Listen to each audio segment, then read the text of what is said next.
United Opposition Alliance has dismissed efforts by President William Ruto and his allies to create fear and hostility towards former Deputy President Rigathi-phobia, terming it an exercise in futility in what they describe as the president's desperate attempts to isolate his former deputy and reclaim the populous Mount Kenya region.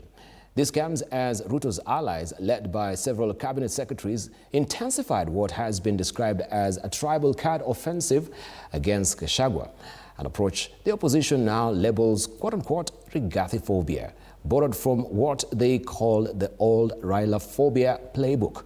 Apollo Kamaha has more.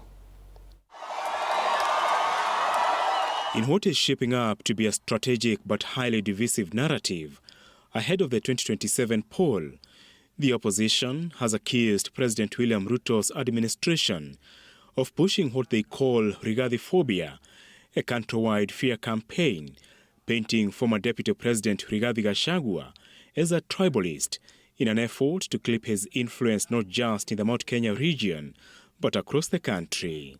Everybody anaona mulima, they're calling Gachagua a tribalist. He is not a tribalist. Which political party, ate ya Ruto, UDA, is strong, Rift Valley? So if DCP is strong in the mountain, does that render the party leader a tribalist? Huu mlima uko na kiongozi anaitwa Rigathi Gachagua. Na huyu Gachagua is very popular. Sio tu mlima huu, Kenya hii. He's very popular. So he's becoming a target.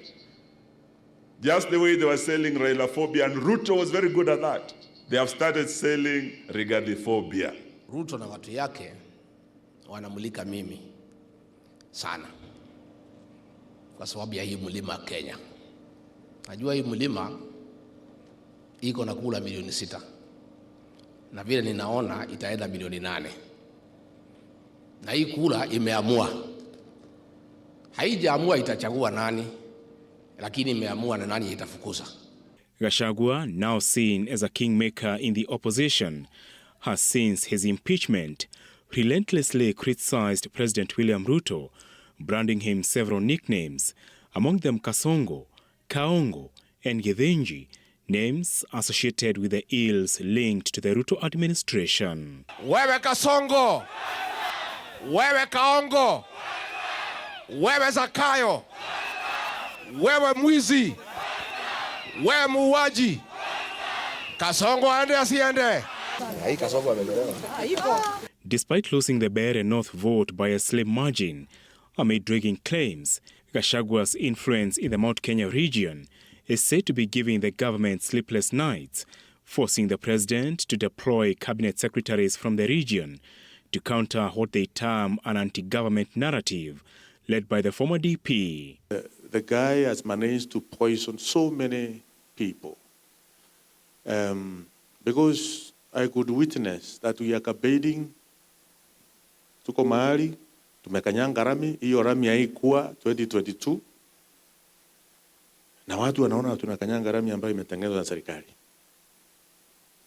a few months ago, but they are still saying hapana, hatutaki hii maneno. The so-called Rigathi-phobia tactic mirrors the old Rigathi-phobia strategy, which for years in the Mount Kenya region was used to deny Odinga votes during past presidential elections.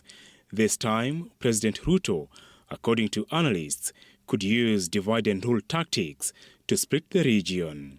The only problem will be if Mount Kenya has a candidate of its own who it backs.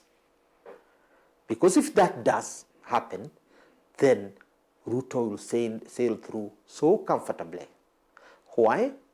Because he will use 41 against 1. But if the Mount Kenya is not part of the presidency, it is a kingmaker like everybody else, then it is going to be that game on this side is gone. Apart from the Odinga-phobia narrative in the 2022 presidential race, President Ruto successfully deployed the dynasty versus hustler narrative to defeat his predecessor Uhuru Kenyatta and his Azimio presidential candidate Raila Odinga.